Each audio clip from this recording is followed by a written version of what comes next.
Somebody say ouch. Come on, everybody say ouch.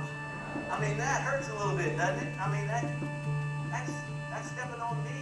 It doesn't exclude anybody here saying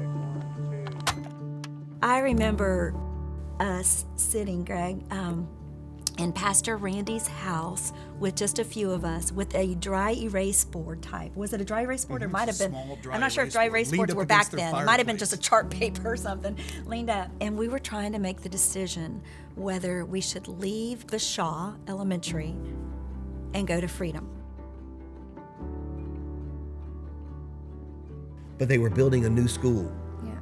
Because although Manatee County and Sarasota, the whole Suncoast was nothing like it is now, it was growing. So we went over there to them. Freedom Elementary.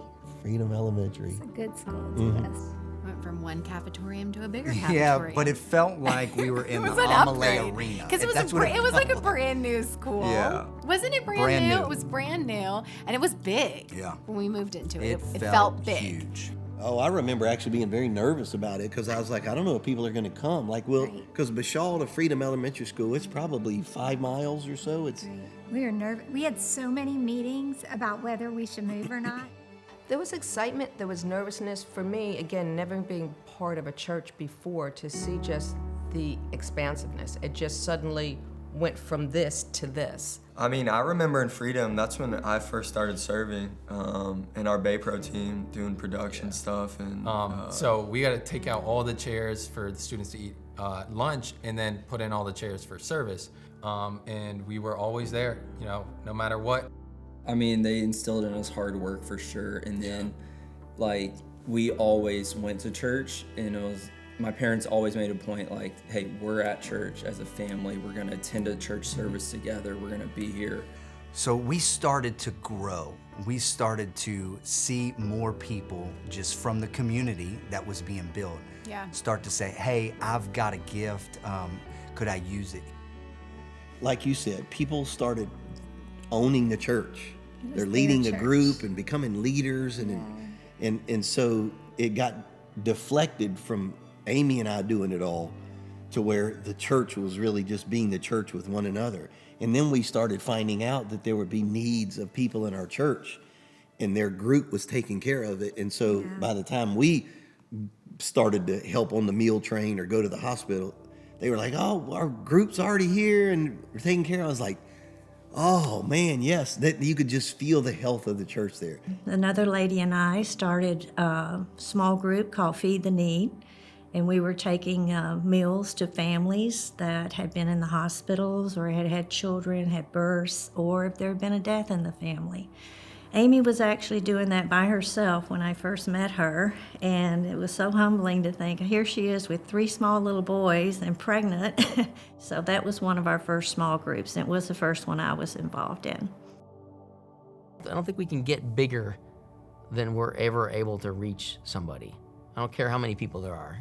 There'll always be an opportunity to reach people if you get involved in a small group, because that's where a lot of things happen. Friendships, praying for people, one-on-one. That's why small groups are so important.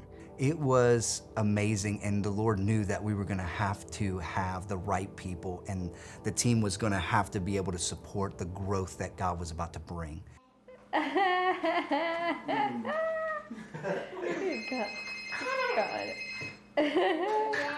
listen to this. He's so funny.